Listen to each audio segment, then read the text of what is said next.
maka biasanya maksiatnya terang-terangan. Ngajak orang berbuat dosa pun dia senang. Dan kalau sudah seperti ini, rasa malunya tidak ada, dan Allah tidak berikan rasa malu kepada dia. Jemaah sekalian, kaum muslimat yang dirahmati Allah Ta'ala. Baik, Fudail bin Iyad, seorang tabi'in, beliau mengatakan ada 5 tanda-tanda rasa malu pada seorang wanita. Nah, ini moga nanti kira-kira 5 ini ada nggak pada diri kita? Kalau tidak ada, silakan ibu-ibu cari dan upayakan memiliki 5 ini. Ya, kenapa? Inilah yang kita maksud rasa malu yang harus kita upayakan. Ya, dan saya yakin ibu semua sudah punya rasa malu gitu. Cuma kalau bisa diimbangi dengan 5 ini, insya Allah nanti lebih sempurna. Gitu. Baik. Kata Fudail bin Iyad mengatakan yang pertama, di antara alamat rasa malu itu ada pada diri seseorang qalilul kalam. Ngomongnya nggak terlalu banyak. Ya kalau bahasa kalau sekarang, kalau ada ibu kok cerewet, biasanya apa? Nah, iya, kemalu-malu itu. Artinya cerewet itu dalam posisi tertentu boleh, ya kan? Tapi hukum asal seorang wanita itu apa? Qalilul kalam, ucapannya sedikit, nggak banyak apa? Bicara. Dosa saya guru Ustaz, gimana? Nah, porsinya guru monggo. Ya. Jadi kita belum membatasi kalau guru ya mungkin kalau banyak bicara di kelas ya monggo, yang dosen ya monggo. Tapi kalau ada seorang wanita yang begini kemudian Masya Allah ketemu si A dia ngomong 5 bab, ketemu si B ngomong 10 bab, ketemu rombongannya Masya Allah sampai disertasi selesai. Nah, ini saya kira kok nggak tepat gitu nih. Karena seorang wanita itu akan jadi mulia dan lebih berharga kalau sukut kafir banyak diemnya. Tapi bukan berarti kemudian diem ketika ketemu temannya, bukan, tidak. Tetap tampakkan wajah sumringah senyumnya, tetap kita tabas sumali akhi kasodako, tapi kalau ngomong secukupnya. Dan ini bukan hanya untuk ibu-ibu, tapi juga berlaku untuk bapak atau laki-laki. Jadi ketika orang itu sedikit berbicara, maka dia akan memiliki rasa malu yang tinggi. Dan bagaimana para sahabat tadi Rasulullah. Mereka orang-orang yang ketika bertemu dengan temannya, tidaklah mereka berbicara kecuali fi yanfa, kecuali perkara itu ada manfaatnya. Mereka boleh dulu ketemu temannya di pasar, bab apa punya dibicarakan? Temanya apa? Masak. Oke. Habis itu? Oh, jenis-jenis belanja. Habis itu? Habis itu? Tak tunggu-tunggu rasanya loh. Enggak ya? Habis belanja, berapa teman-teman, Masya Allah, belanjanya mungkin 5.000, 10.000, rasanya 100.000, gibainya 200.000. Kenapa? Biasanya identiknya ibu-ibu atau wanita itu kalau sudah ketemu circle-nya, Masya Allah, apalagi bestinya gitu ya, oh itu bisa sampai subuh berarti. Ya. Nah ini kurang aja, Pak. Karena marwah wibawa kayaknya wanita, rasa malunya itu ada ketika dia berbicara.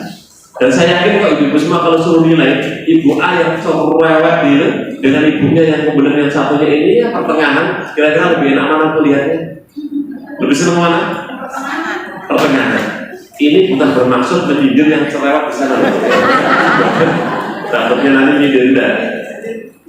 Saya bilang cerewet itu monggo-monggo saja, tapi ada tempatnya. Sehingga kalau seseorang itu kemudian qalilul kalam, sedikit berbicara, insya Allah Allah akan tinggikan rasa malunya. Ya, rasa malunya jadi. Sebagaimana juga kalau dibalik orang yang banyak bicara itu kata Ibnu Qayyim rahimahullah termasuk di antara qaswatul qulub jemaah. Ya, apa itu qaswatul qulub? Membuat hati kita itu menjadi keras. Orang yang banyak bicara gitu membuat hati keras. Sama halnya kalau banyak bicara membuat orang banyak tertawa, membuat hati apa? Mati. Ya sehingga sebagaimana ketika Allah Taala berfirman, "Wala taqfu ma laysa laka bihi ilmun, inna as-sam'a wal basara wal fu'ada kullu ulaika kana anhu mas'ul." Sesungguhnya namanya pendengaran, penglihatan, hati semua akan diminta pertanggungjawaban oleh Allah Subhanahu wa Ta'ala. Dan saya tanya ibu semua, sekujur tubuh kita, hisab yang paling besar di mana? Yakin? Kok yakin banget? Saya ulang lagi pertanyaannya. Seluruh tubuh kita, hisab yang paling berat, yang paling banyak di mana? Lisan. Yakin? Kelihatannya saya tanya sampai 10 kali pun jawabnya sama ya? Karena pengalaman, bonggo. Karena faktanya memang Masya Allah, lisan ini salah satu di antara mungkin amaliyah yang dosanya sumbernya dari lisan. Rumah tangga bubar gara-gara tetangga sebelah cerewet, betul ya? Masalah kemudian namimah adu domba gara-gara apa? Masalah orang dihukum, di penjara, dibunuh gara-gara lisan. Orang kemudian memfitnah saudaranya gara-gara. Sehingga inilah kata Nabi memang benar, kaf alaika hada, tolong jaga ini. Ketika Nabi katakan jaga lisan-lisan kalian, karena disebabkan kebanyakan orang dijebloskan ke neraka di al-sinatihim. Karena apa? Lisan-lisan. Oleh karena itu, sedikit kala bisa meminimalisir, minimal mengurangi. Ustaz, saya kalau nggak ngomong nggak afdol ya Ustaz. Saya kalau ketemu teman saya, kalau nggak saya vokal itu nanti saya nggak dilihat Ustaz. Loh, kalau ini semakin vokal, semakin dosanya jariannya ngalir nanti. Ya, dia kan ulama Hasan Al-Basri zaman sekarang. Beliau orang yang sangat terkenal ilmunya di zaman tadi. Hasan Al-Basri dari Malutan. Tapi beliau itu jarang berbicara pada orang lain, kecuali penting-penting saja. Sampai-sampai suatu ketika pernah masyarakat itu mengomentari Hasan Al-Basri, ini orang biasanya kalau orang itu jarang bicara, jarang ngomong, pendiam, identik dengan orang apa? Pemalu, pinter. Orang ini pendiam, nggak pernah ngomong.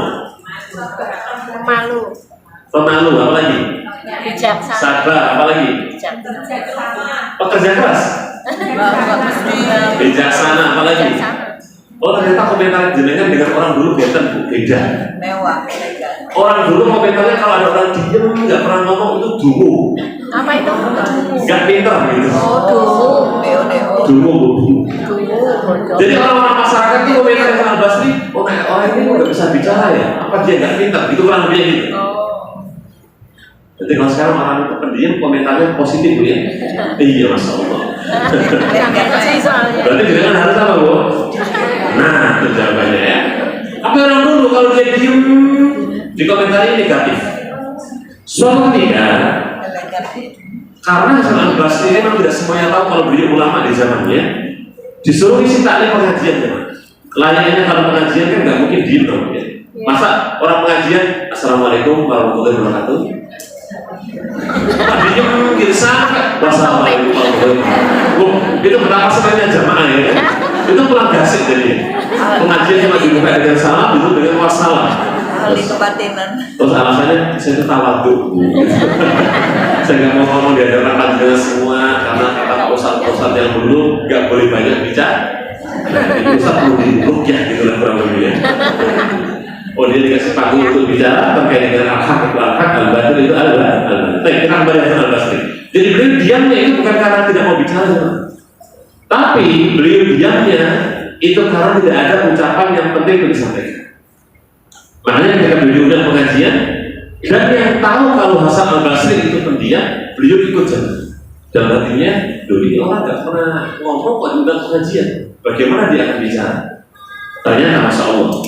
Kata orang yang bersaksi sendiri mengatakan, la yakhruju min famihi illa ma qala Allah, qala Rasul, qala sahabat, qala ulama. Jadi orang yang berkomentar tidaklah keluar dari lisannya Hasan Al-Basri kecuali dia mengatakan Allah berfirman, Nabi bersabda, sahabat berkata, ulama ini benar. Dan begitulah seharusnya lisan dia. Makanya sedikit berbicara akan membuat rasa malu kita itu semakin apa? Semakin besar. Baik, terus kalian Pak Temanku. Kita tinggalkan sedikit berbicara, kita masuk di poin kedua.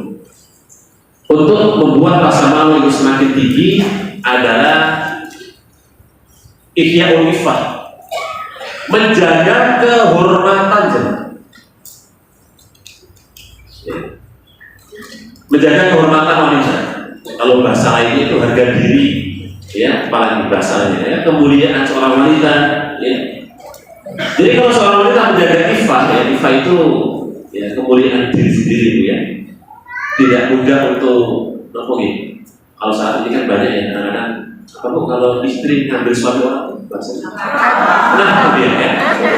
Suruh ngomongin apa ya? Bener nggak sih pelakor betul ya? Kok jadi kayaknya seneng banget. Saya baca jadi kan benar pelakor kok kayaknya meresapi banget gitu ya, bukan ya? Kenapa terjadi adanya istilah pelakor? Karena mungkin wanita ini nggak menjaga ifah. Kita sampingkan dulu buaya daratnya bu ya. Jadi kita nggak bahas buaya daratnya, tapi kita fokus ke ibu-ibu. Kenapa kemudian adanya pelakor seseorang yang ya gitu lah. Karena biasanya wanita ini ifahnya kurang, menjaga dirinya kurang. Dia gampang mungkin dengan suami tetangga senyum-senyum, dengan suami sendiri cemberut. Ya, dengan suami sendiri jarang berdandan, jarang bersolek. Dengan suami tetangga, masya Allah, parfum dalam botol habis. Jangan ya, Bu ya. Ini kita sudah pengajian. Ini berapa tahun sih pengajiannya? 7 tahun. Nah, haram hukumnya ibu. Sudah ngaji 7 tahun, tapi sama suami tetangga, dia nggak boleh.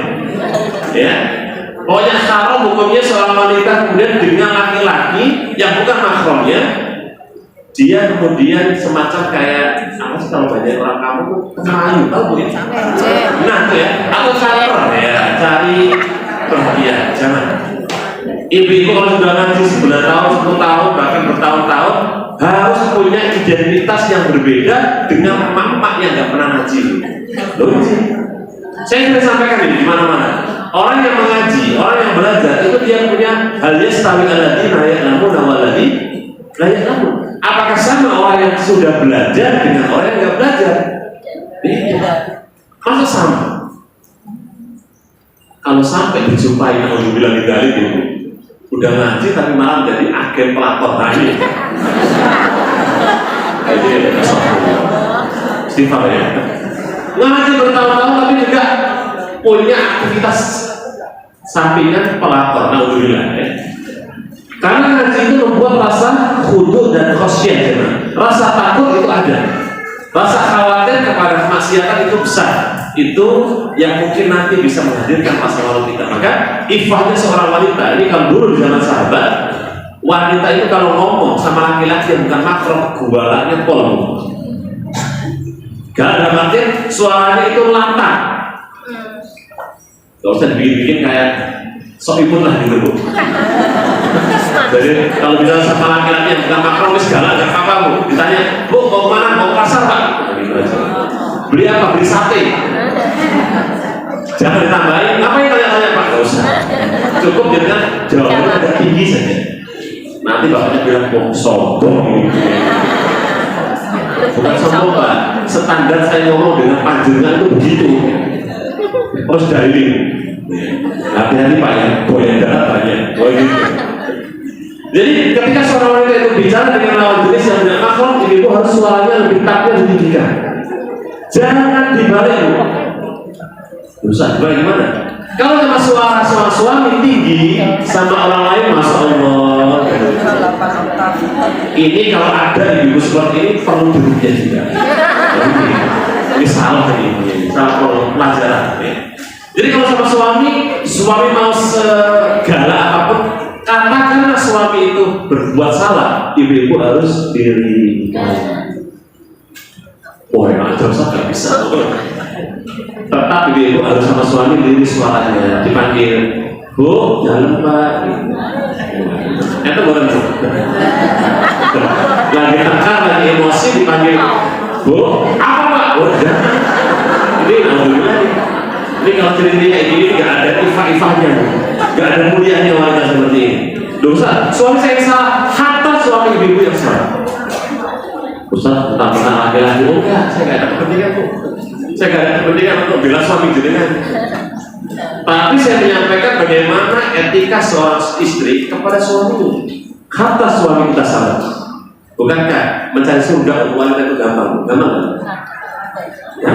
Ya, bahkan salah satunya hadis yang disebutkan udkhuli atau udkhuli masjidi. Silakan kalian wahai para wanita masuk surga dari pintu manapun yang kalian inginkan. Dengan syarat apa? Salah satunya taati suami, kan gitu. Ya, syarat pertama sholat lima waktu, puasa Ramadan, jaga kemuliaan dan taati suami. Gampang nggak?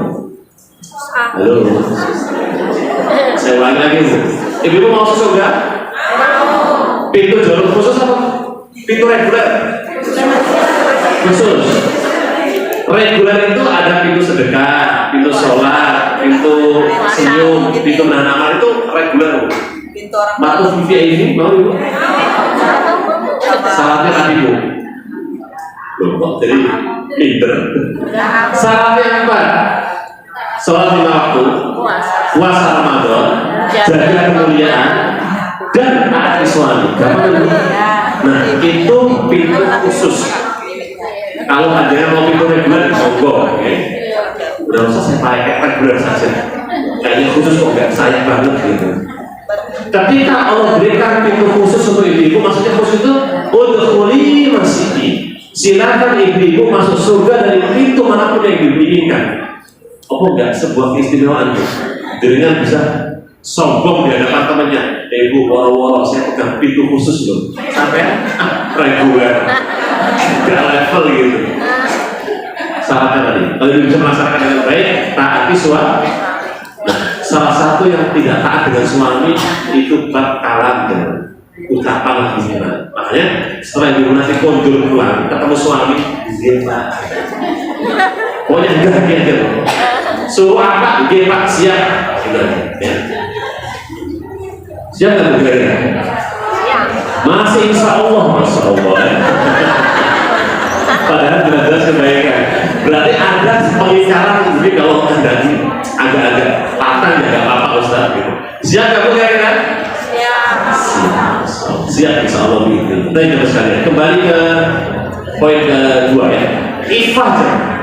Termasuk di antara seorang wanita menjaga kemuliaannya, jangan mudah-mudah chattingan dengan hati-hati bu, ya. Ini perkara sederhana, tetapi masya Allah kadang-kadang menjadi semua tidak pandang ibu, tidak pandang bapak-bapak. Yang namanya kata orang rumput tetangga lebih apa? Benar juga. Jadi rumput tetangga lebih hijau itu menurut mata kita. Kenapa jadi seakan-akan lebih hijau? Setan menghiasi jalan. Setan menghiasi. Ketika ibu melihat kayaknya kalau dia hijau menarik, yang di rumah sebenarnya jauh lebih menarik jalan. Cuma jarang diperhatikan jalan. Iya kan? Sama halnya juga seorang istri, bagi seorang suami, istri pun juga demikian. Cuma karena kadang-kadang setan menghiasi, yang sebelah lebih hijau, yang di rumah lebih kering gitu kan. Ya. Dan keringnya di rumah itu gara-gara satu, mungkin nomor rekeningnya jarang besar gitu. Oh kan, betulnya pakai tasjid dan kol-kolah itu. Ya nanti sampaikan aja tuh dengan kebetulan kan, Pak kata Pak Ustadz yang tadi, Bapak suruh ngirim rekening saya 1, 2, 3, 4. Kalau biar saya nggak kering gitu kan, biar selalu hijau. Makanya tadi saya dengar sebelum saya masuk, ini ada sekitar gitu ya. Nah itu bisa dimanfaatkan ibu kalau speakernya sehari bisa 3 kali, masya Allah ya. Insya Allah lebih hijau daripada tetangga sebelum. Kalau hijau juga nggak bagus ya bu ya. Takutnya buaya sebelah juga mampir juga bahaya. Tapi misalnya kita kembali ke tema. Jadi rasa malu itu bisa tumbuh dengan apa? Orang itu menjaga ifah, kemuliaan, harga diri, dan juga tidak suka, ini bahasa saya bu ya, tebar pesona. TP tebar pesona. Oh, singkat TP. oh, gaul ya ibu ya? Iya, nggak boleh bu ya, nggak boleh. Yang jelas nggak boleh. Ya, kecuali yang belum menikah mau silakan berikhtiar, bukan tebar pesona, tapi menawarkan kepada yang belum menikah. Dan sekalian kemusliman dari Allah berikutnya ketiga, kita masuk di poin ketiga untuk membuat rasa malu itu senantiasa ada. Kata Al-Imam Nawawi rahimahullah, tarkul ma'asi was-subhat, meninggalkan semua bentuk-bentuk perkara subhat dan perkara haram.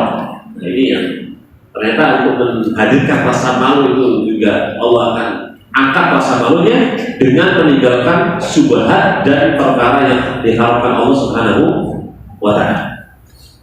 Baik, coba sekalian rahmatullah. Ketika bicara masalah perkara haram dan syubhat, ini kan sebenarnya ya adik kakak lah gitu ya. Syubhat itu mengantarkan ke perkara haram. Saya mau tanya dulu, kira-kira lebih berat mana melaksanakan ketaatan atau menjauhi maksiat? Menjauhi. Saya ulang lagi pertanyaan. Lebih berat mana melakukan ketaatan atau menjauhi maksiat? Menjauhi. Oke, kelompok sini menjauhi maksiat. Kelompok sini? Menjauhi maksiat. Kelompok sebelah belakang? Oh, belakang baru istikharah, enggak apa-apa.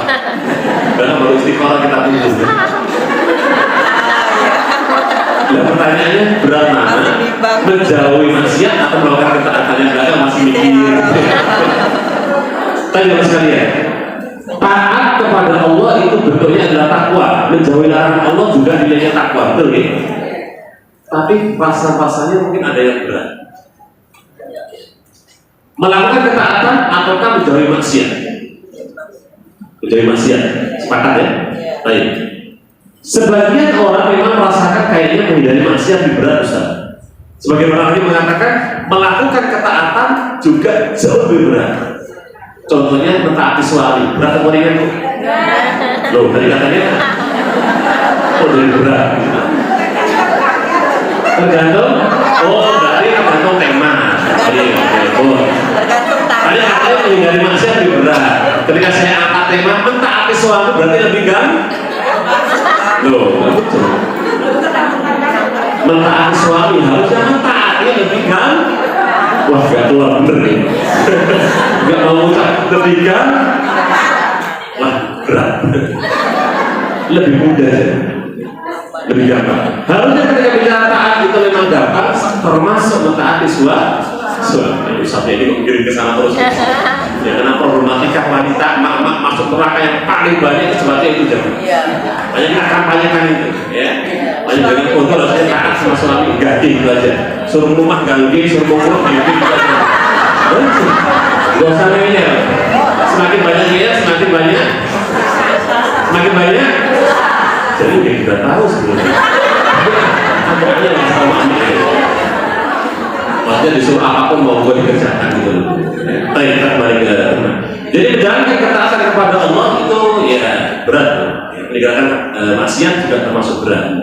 Sebenarnya semuanya berat karena itulah untuk menaikkan derajat kita di atas di nilai takwa itu sendiri. Nah, ketika orang meninggalkan perkara yang haram itu ada keistimewaan. Makanya kenapa ada istilah wujuh yawma idzin nadir.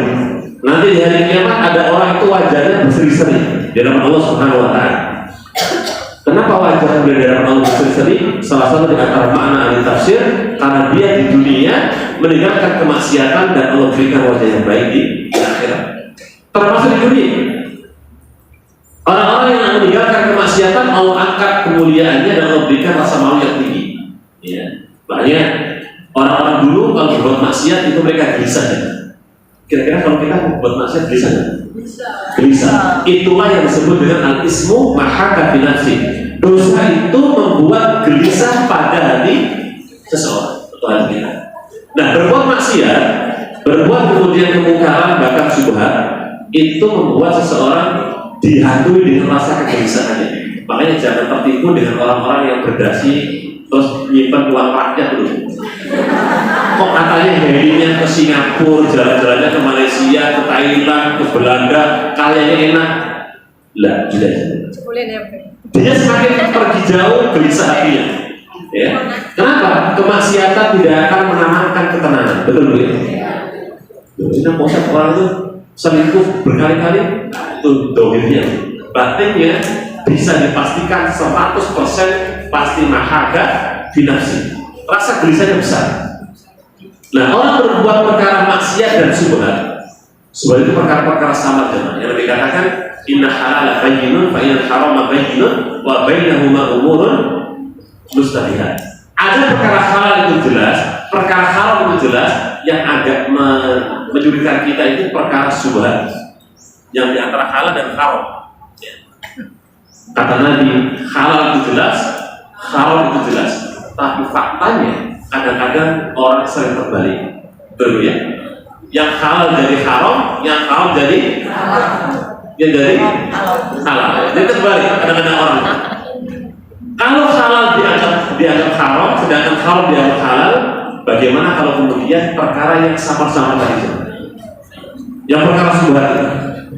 Makanya perkara subhat itu Nabi istilahkan seperti subhatun qatofah. Subhat itu menyambar. Sedangkan hati kita itu doifah, lemah. Sehingga jangan coba-coba. Kadang-kadang kita itu sudah ada orang mengatakan, Ustaz saya sudah ngaji Ustaz 10 tahun setengah misalnya itu. Ya saya mau berbuat ini sudah tahu bla bla bla. Belum tentu jangan. Kalau sudah ngaji 10 tahun, 20 tahun, 30 tahun, itu tidak ada jaminan kena perkara subhat dan juga maksiat. Sehingga seseorang yang meninggalkan perkara subhat dan maksiat, insya Allah Ta'ala Allah berikan rasa kemuliaan dengan bentuk rasa malunya. Makanya orang yang beriman kalau dia maksiat itu rasa malunya kepada Allah saja. Mungkin gak zaman orang muslim dan muslimah berbuat maksiat? Sangat mungkin. Muslim maksiat itu mungkin dan sangat mungkin. Hanya saja ada satu maksiat yang kata Nabi la yumkin, seharusnya tidak boleh terjadi. Ada yang tahu satu maksiat yang seharusnya tidak boleh terjadi pada seorang muslim dan muslim? Apa saja? Ada yang tahu? Semua berpotensi berbuat maksiat dan semua kemungkinan berbuat maksiat. Yang satu ini kata Nabi mewanti-wanti benar seharusnya tidak terjadi. Coba lagi, kurang tepat. Mencuri, kurang tepat. Sirik, kurang tepat. Riba, kurang tepat. Ayo ngomong-ngomong. Satu kemungkinan Nabi katakan tidak mungkin itu terjadi pada seorang muslim. Gowo bujune uang, wah itu terjadi banget. Itu sangat terjadi banget. Faktanya di mana-mana media ya banyak gowo bujune uang gitu ya. Itu malah. Saya yakin ibu tahu semua, cuma belum terpikir di sini. Kalau saya sebutkan punya bab masalah lisan. Ghibah. Ghibah apa? Bohong.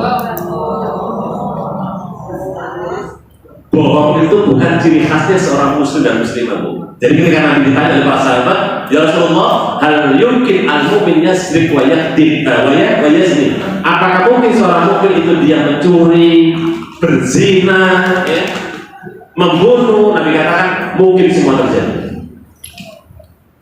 Jadi kalau tadi bawa mencuri uang itu gampang ya. Mungkin terjadi. Mencuri, orang muslim mencuri, habis sholat tarawih sandalnya bapak ibu hilang kadang-kadang. Siapa yang bawa? Pencurinya yang sholat shop 3 tadi. Yang pulang-pulang bawa sandal 5 setel, papasan. Tetapi ketika Nabi tanya, ya Rasulullah, al-mu'min yakdib, apakah mungkin seorang mukmin itu berdusta? Nabi katakan, wallahi, demi Allah, seorang mukmin tidak berdusta. Tapi faktanya, hari ini banyak di antara muslim dan muslimah sering bohong, nggak kira-kira? Iya. Coba tuh jari yang sering bohong. Orang yang ada di sini yang sering bohong. Orang muslim kadang-kadang dengan entengnya aja berbohong, dengan gampang dan ringannya. Padahal seorang mukmin pantang berbohong. Bahkan orang-orang jahiliyah dulu, mereka itu tidak mau berbohong dengan orang lain. Mending mati orang-orang jahiliyah daripada bohong. Karena itu aib besarnya mereka.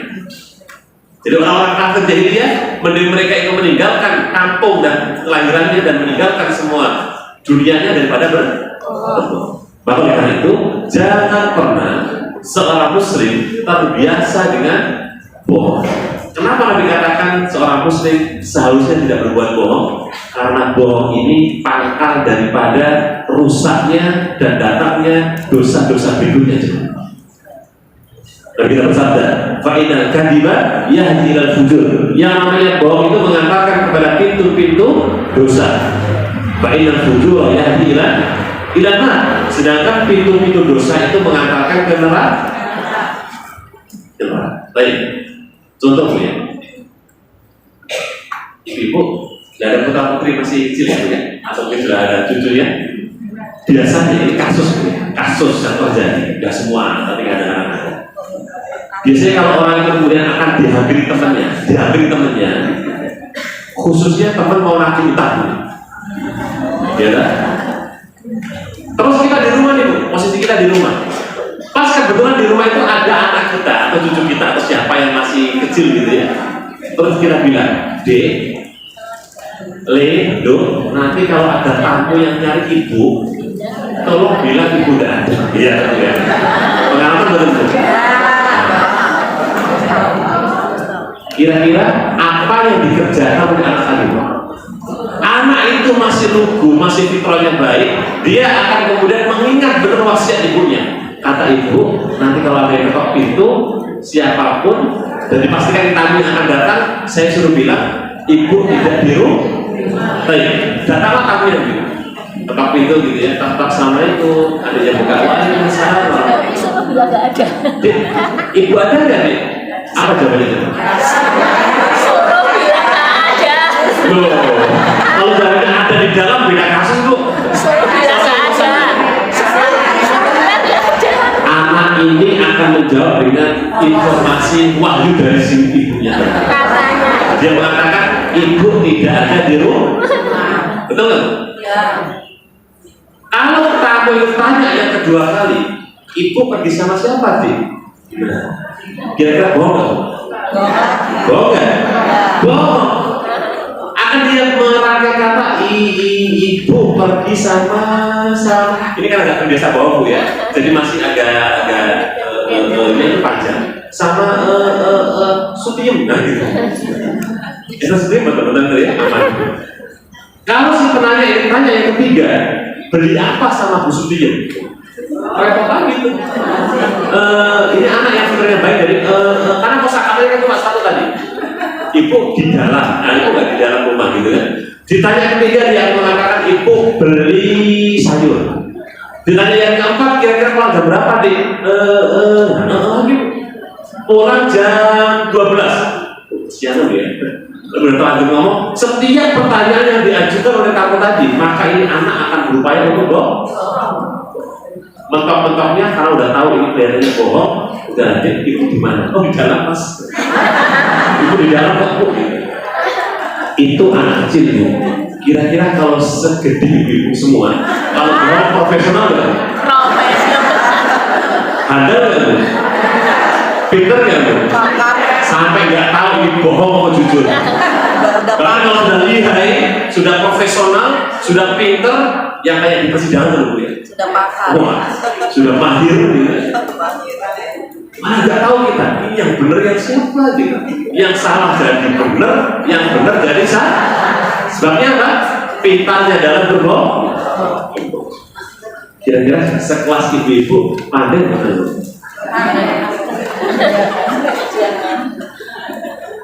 Nggak boleh. Saya yakin panjangan bicara bohong siapapun karena kita juga tidak ekspresif ya, sangat mampu. Lihatlah kisahnya, ini agak melebar mundur nyimak sedikit ya. Kisahnya sahabat Nabi ketika di perang Tabuk. Di perang Tabuk itu ada 3 sahabat Nabi yang tidak ikut perang Tabuk. Ada Ka'ab bin Malik, ada Hilal bin Umayyah, dan ada Ibnu Rabi'ah. 3 sahabat Nabi ini tidak ikut perang Tabuk disebabkan karena sibuk dengan dunia mereka. Sedangkan orang-orang munafik, layaknya orang munafik yang tidak ikut perang, tapi kalau Nabi pulang dari perang, datangnya di sop awal. Demi apa? Dapat goni. Benar terjadi di perang Tabuk. Hari pertama sahabat-sahabat ini sibuk dengan memeras susu unta mereka. Ada yang di ladang, ada yang di sawah. Sampai Nabi pulang dari perang Tabuk, sahabat ini tidak jadi pergi. Setelahnya pulang, maka semua orang-orang munafik itu datang kepada Nabi.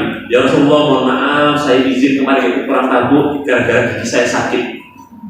Alasan segudang alasan disampaikan oleh orang munafik dan Nabi nggak pernah mempermasalahkan. Nabi itu orangnya penggantian, gampangan. Nabi itu dalam Al-Quran disebut istilahnya udun. Ya. Begitu pokoknya ada orang mengatakan Nabi itu, oh gini, oh iya, nggak apa-apa, silakan, itu Nabi. Makanya ibu nggak usah menuntut orang ya. Kalau dia punya jabatan pangkat, ada orang minta izin, monggo silakan. Jangan tak dulu, lama sampai 5 tahun ke depan. Nabi orang itu gantian, ya, gampangan. Menariknya 3 sahabat ini khawatirnya sangat luar biasa. Kata Ka'ab bin Malik mengatakan, wallahi demi Allah, kalau saya mengatakan alasan ABCDE, Nabi itu pasti enggak, nggak akan Nabi pertanyakan. Padahal Ka'ab bin Malik sekalian, salah satu di antara sahabat yang kalau dia orasi 100 orang bahkan 1000 orang bisa terpengaruh oleh Ka'ab bin Malik. Itu kalau Allah pintar. Terus saya mengatakan, wah ini kalau saya alasan apa ya? Alasan bohong yang saya hadapi bukan orang biasa. Ini Nabi Allah. Ambil kayak gitu saja.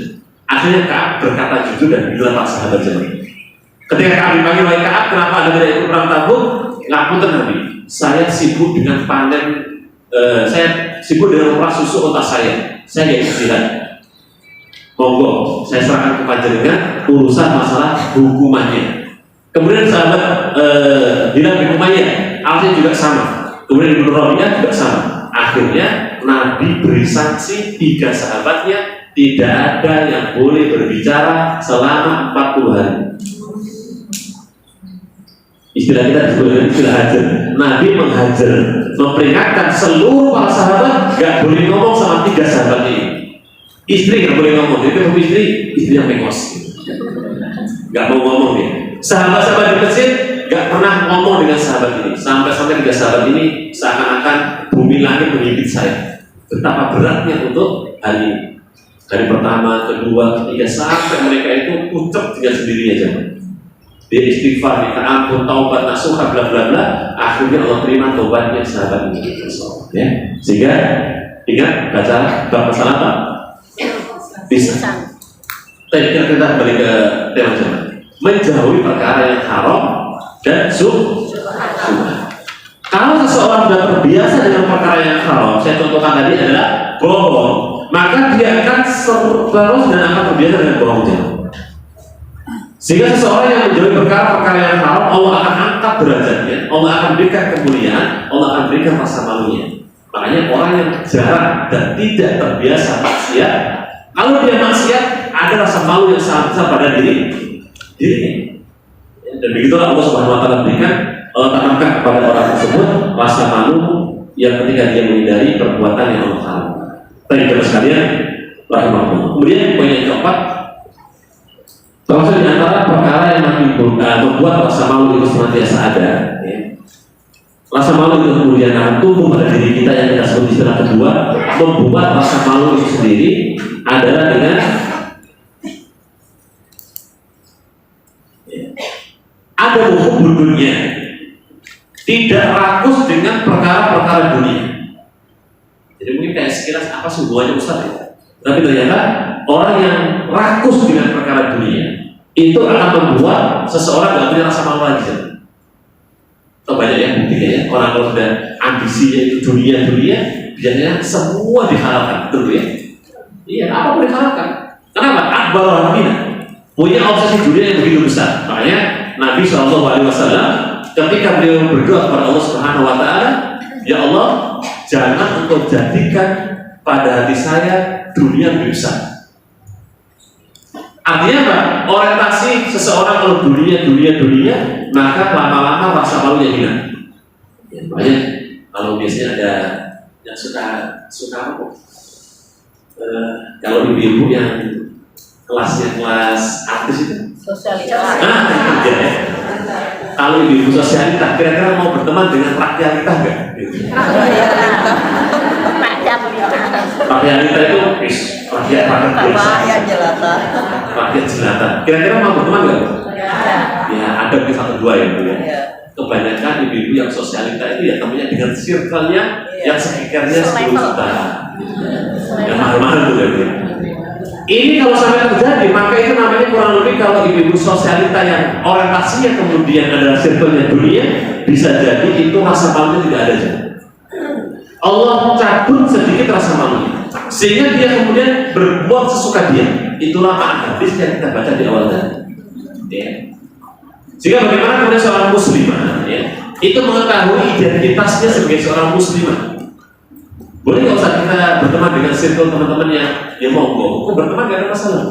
Mau dengan sosialita, mau dengan rakyalita gak ada masalah. Semua boleh kita teman. Cuma ingat, biasanya kalau kemudian circle, makanya kata Ibnu Mubarak Allah Ta'ala, hendaknya Bu ya, kalau berteman dan bersirkel orang bestie itu, carilah bestie yang jauh di bawah kita juga. Jangan cari bestie atau teman-teman yang memang dia itu sosialita tadi. Karena apa? Karena kalau nuruti teman-teman yang punya sosialita tadi, temannya punya mobil, maka dia akan beli mobil, betul? Kalau temannya ganti mobil, kira-kira mau ganti kan?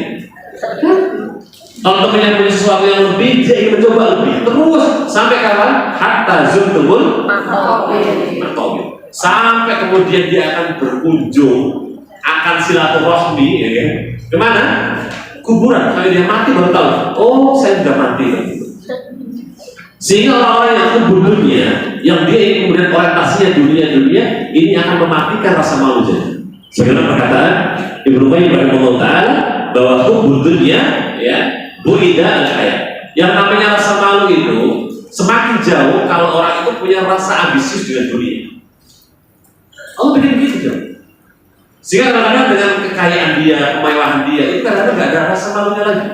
Semakin orang itu memiliki harta dunia, maka semakin bajunya tinggi, betul nggak? Semakin orang itu kaya, semakin dia kemudian circle-nya orang-orang yang kemudian dunianya besar, maka semakin dia bajunya sobek-sobek, betul nggak? Seakan-akan nggak beli, nggak mampu untuk beli, mampu, cuma Allah bikin rasa malunya hilang saja. Dia punya kelebihan harta yang lebih, tapi kadang-kadang ya nggak bisa bagaimana beli baju yang layak untuk menutup auratnya sebagai seorang muslimah. Ingat, muslimah. Kalau kafirah nggak pembahasan kita lihat. Seorang muslimah, semakin dia kemudian punya harta, maka dia akan menggunakan baju-baju yang mungkin kadang-kadang memalukan diri sendiri. Dan begitulah Allah cabut rasa malunya sedikit demi sedikit, sehingga dia tidak sadar dia mempertontonkan rasa malunya sendiri di hadapan umat dunia. Sehingga benar yang luar tadi, kalau kita berteman dengan circle orang-orang yang mungkin levelnya secara ekonomi kalau bisa jauh di bawah kita. Kenapa demikian? Insya Allah akan membuat rasa semakin kita bersyukur. Tapi kalau circle kita adalah orang-orang yang middle up, high class, sosialita tadi, maka rasa syukurnya itu seakan-akan apa? Hina. Kalau saingan kemudian yang di atasnya terus. Dan ini lama-lama rasa malunya akan Allah cabut. Nah, terus sekalian kaum muslimin, wal muslimah rahimahullah. Sehingga orang yang memiliki kubur dunia itu Nabi SAW dalam sebuah hadis al-Qurabbah, hadis yang kami sebut hadis Qurabbah itu sempat yang banyak orang tertipu dengan amal, ya, amal jangan pakai hamzah ya. Kalau pakai hamzah itu artinya adalah obsesi atau keinginan. Beda dengan amal pakai ain. Kalau pakai ain itu artinya aktivitas atau amal perbuatan. Banyak orang punya amal jangan, punya obsesi jauh di luar sana. Ya sebenarnya punya obsesi nggak masalah, ya boleh-boleh saja ya. Punya cita-cita ingin ini, punya ini, monggo saja. Tapi ingat, kematian kita ada di terlepas sebelah kita, betul ya? Kematian kita itu ada di sebelah kita, artinya dekat sekali. Yang sampai Nabi katakan, silakan kalian ingin dunia, silakan kalian punya cita-cita, tapi ingat kematian kalian lebih dekat daripada sendal yang ibu pakai setiap hari itu. Ya. Kemana pun kita berangkat, kemana pun kita pergi, sendal itu mengikuti kita, betul? Apakah sendal tinggal di rumah? Ibu berlama jalan tanpa pakai sendal? Jangan. Itulah yang diibaratkan kematian mengintai kita setiap detik dan waktunya. Makanya dunia mau silakan, tapi ingat benar kematian sangat dekat untuk kita. Nah, terus sekalian kaum muslimat dan rahmat Allah Ta'ala. Bicara dunia saya kira ya dunia itu kita sama sekalian. Kalau dalam bahasa Arab, dunia itu diambil dari kalimat dunuun. Kenapa dunia itu dunia? Dalam bahasa Arab, dunia itu artinya dunuun, artinya ini. Level yang terendah dalam sesuatu hal itu namanya dana yadinu. Makanya dunia dikatakan dunia karena levelnya paling rendah. Kalau bahasa hadis hina. Kalau dalam versi Al-Quran, dunia itu tidak ada harganya. Bahkan dunia itu lebih baik, lebih mulia daripada bangkai seekor kambing. Dan pernah kita lewat, ya, suatu ketika beliau lewat, kemudian beliau lihat bangkai kambing yang busuk. Kemudian Nabi kita bersabda, wahai sahabatku, uburalah, coba kalian lihat ini. Kemudian Nabi bersabda, maukah kamu saya kasih ini, bangkai kambing ini? Sontak sahabat mengatakan, wallahi ya Rasulullah, saya tidak mau. Seandainya pun bukan bangkai yang busuk, bangkai saja, kami tidak mau. Maka dikatakan apa? Hadi dunia. Bangkai kambing yang busuk ini, inilah dunia. Ya, inilah dunia. Yang nanti kata Nabi akan jadi rebutan seluruh manusia. Dan kira-kira terbukti kan? Boleh nggak sih orang kaya? Monggo silakan, nggak ada masalah. Orang mau dunianya dia di mana-mana punya apartemen, punya hotel, silakan. Tapi ingat, ada porsinya. Dan kebiasaan orang-orang kalau sudah kumpul dunia, dia rakus dengan dunia, lalai akan kematian, lalai akan taat. Contoh kasus ini, contoh sederhana sekali. Ada orang yang tadinya belum punya pekerjaan, belum punya ya kayak outlet atau mungkin bisnis gitu ya. Ngajinya masya Allah seger, sholatnya masya Allah ajak, silaturahmi sama teman-temannya masya Allah rutin tiap hari. Allah berikan nikmat, satu outlet sudah dibuka, sholatnya sudah mulai lambat itu, sholatnya masih tapi lambat. Allah kasih lagi outlet kedua, sudah mulai pengajian ditinggalkan sekali dua kali. Allah kasih 5 outlet, outlet A cabang A, B, C, D, E. Kira-kira masih pengajian kan? Masih, oke, masih. Allah bukakan 10 outlet, masih pengajian? Masih juga, oke. Allah bukakan 20 outlet, masih pengajian? Oleng, Bu, oleng. Terus tak percaya, oleng terus. Betapa dia akan mengatakan, alhamdulillah mas, Ustaz, saya ngurusi cabang yang ke-19, karyawannya 1000 Ustaz. Sibuk ngurusi sana. Nanti lagi mau ngaji lagi kita berusaha otak kedua ada karyawan keluar. Nanti dulu ya Ustaz, nanti dulu sampai 10 tahun. Dan itu bukan cerita saya buat-buat, tapi ini fakta, ada kejadian seperti itu. Ada orang yang Masya Allah dia rajin ibadah, rajin pengajian. Allah bukakan sedikit nikmat dunianya, lari pengajian, lari sholat, lari teman-temannya, sehingga dia bikin circle sendiri, circle mereka. Dan inilah bahayanya yang kemudian kalau Allah bukakan dunia kepada kita jalan. Kalau nggak punya rem yang bagus, ya, nggak punya kemudian benar-benar kita bisa rem bahas masalah dunia, banyak bloknya saja. Maka oleh itu, cinta dunia monggo, senang dunia itu manusiawi, tapi ingat kematian dekat dengan kehidupan kita. Nah, coba sekalian kaum muslimin rahimahullah, dan yang terakhir untuk menumbuhkan rasa malu, pada buku yang Allah Taala.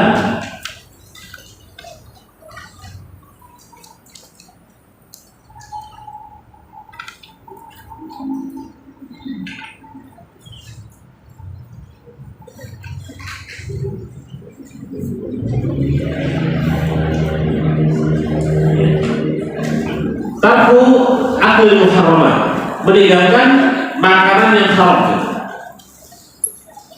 Jadi meninggalkan makanan yang haram artinya tidak boleh makan yang haram, tidak boleh makan yang subhat, tidak boleh menggunakan baju yang haram, tidak boleh menggunakan baju yang subhat. Ini karena berpengaruhnya nanti rasa malu itu Allah cabut. Ya.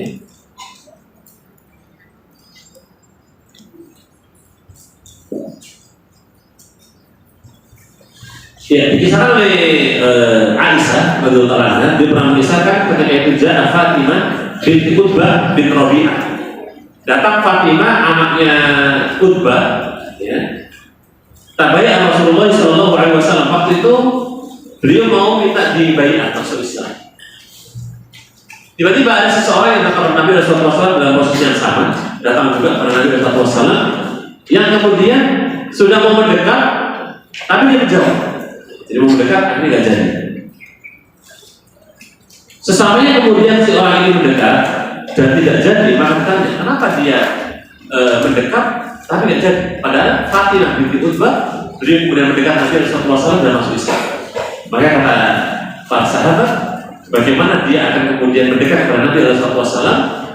Karena tidak ada kemudian iman kepada Nabi, karena yang dipakai dari pakaian perkara yang haram, dia makan juga dari perkara yang haram, maka kesulitan untuk mendekat kepada Nabi SAW disebabkan karena makanan yang haram, pakaian yang haram, dan ini yang membuat jauhnya dari Nabi SAW, yang kemudian tidak ada rasa malunya dengan Nabi. Karena semua orang yang bertemu Nabi itu minimal menemui kemudian izin. Ini orang tidak.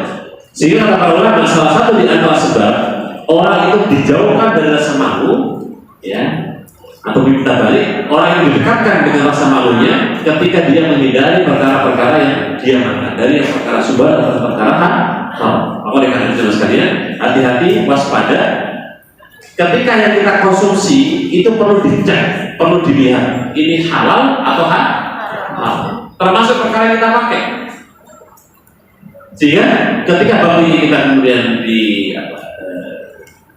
tajamkan lagi atau kita bahas lebih dalam, termasuk uang yang didapat oleh suami-suami kita. Kalau itu dari perkara yang haram yang diganti, ya, karena yang berpengaruh kepada Allah Subhanahu Wa Taala cabut rasa malunya. Nah, terus kalian kaum muslimin, kaum muslimat rahimahullah. Kemudian poin penjelasan yang lain, ujiban Nabi Sallallahu Alaihi Wasallam bil mar'ati allati khayal. Ini sebagai informasi untuk ibu semua. Nabi itu takjub, Nabi itu terkesima, Nabi itu bangga dengan seorang wanita yang dimana wanita itu punya rasa malu yang besar. Maka jadilah ibu semua kebanggaan Nabi Sallallahu Alaihi Wasallam. Karena kalau Nabi itu bangga dengan wanita yang punya rasa malu yang besar, berarti Nabi mengidolakan wanita-wanita yang punya rasa malu yang besar. Pernah menyebutkan fa'ajaba Nabi Sallallahu Alaihi Wasallam, sebagaimana disebutkan oleh Syekh Abdul Razak Habibullah Ta'ala, beliau menyebutkan bahwa walana uswatun fil mar'ati as-sabirah. Ya. Jadi Asma binti Abi Bakar radhiyallahu ta'ala anha haitsu qala kuntu anqulu an-nawa min ardi Zaid at'au Rasul sallallahu alaihi wasallam ala ra'si fa ana haya'un. Selevel Asma putrinya Abu Bakar ya sekalian. Beliau ini kan termasuk wanita yang membawakan makanan sampai ke tempat Nabi sembunyi di bawah. Wahira apa Buasur? Buasur. Jadi ketika Nabi bersembunyi di Buasur, maka Asma binti Abu Bakar ini mengantarkan makanan ke ayahnya dan Nabi Shallallahu Alaihi Wasallam. Nah, kata beliau, saya sangat malu bertemu dengan Nabi karena ya gak enak saja. Dan begitulah kemudian bagaimana sifat di antara wanita-wanita mulia. Mereka memiliki rasa malu dengan orang yang tidak mahramnya. Dan Nabi Shallallahu Alaihi Wasallam memuji orang-orang yang punya rasa malu dengan sebutan al-imanu bid'un wa sittuna syu'bah. Seseorang itu punya cabang di antara cabang-cabang iman. Di antara level iman yang paling rendah adalah iman betul ada antoik, menyingkirkan gangguan yang ada di jalan. Dan al-haya'u syu'batun minal iman. Nabi pisahkan dari sekian banyak cabang iman yang ada pada diri kita yang bisa kita lihat adalah al-haya'u syu'batun minal iman. Rasa malu itu bagian daripada iman. Dan Nabi kita juga bersabda, al-haya'u wal imanu kurina jami'an. Nah, ini yang terakhir ini. Iman dan rasa malu itu berjalan beriringan. Jadi kalau rasa malunya itu hilang, imannya hilang. Kalau rasa imannya hilang, rasa malunya hilang. Jadi ini beriringan. Kalau salah satu di antara ini hilang, maka hilanglah salah satunya. Yang dikatakan al-haya'u wal imanu qurina jami'an. Fa idza rufi'a ahaduhuma rufi'a al-akhar. Nabi kita bersabda, kalau salah satu di antara dua hal ini Allah cabut, maka hilanglah salah satu di antara. Baik sekalian, kaum muslimat rahimahullah. Maka ternyata malu itu tidak jauh-jauh dari iman. Di mana orang itu beriman, maka diiringi dengan rasa malunya. Begitu pula sebaliknya, untuk melihat ini beriman dan tidak dihantar rasa malunya. Kalau kita bicara iman, mungkin orang melihatnya agak sulit ya, mendeskripsikan rasa iman itu. Tapi kalau malu kelihatan secara bagaimana dia berinteraksi, bagaimana dia menjaga diri, bagaimana dia membawa dirinya, itu kelihatan dari apa? Al-haya. Sehingga kalau hayanya ada, imannya ada. Imannya ada, insya Allah rasa malunya juga ada. Dan hadis yang terakhir dari sekalian, al-haya'u minal iman wal imanu fil jannah. Kalau rasa malu itu adalah cabang daripada iman, sedangkan iman itu kriteria di antara kandidat penduduk surga. Syarat untuk mendapatkan surga maka harus beriman. Dan salah satu di antara yang disebutkan, Allah memanggil orang-orang yang punya rasa malu yang tinggi nanti di surga. Baik orang-orang yang punya rasa malu, mendekatlah kalian. Sebagai kemuliaan bagi mereka orang-orang yang punya rasa malu. Wallahu ta'ala a'lam ya, kita sekalian kaum muslimat yang Allah Ta'ala yang dapat kita bagikan pada pagi hari ini. Semoga dengan sedikit diberikan manfaat, bisa kita pahami, bisa kita amalkan, dan khususnya juga bisa kita dakwahkan. Terima kasih.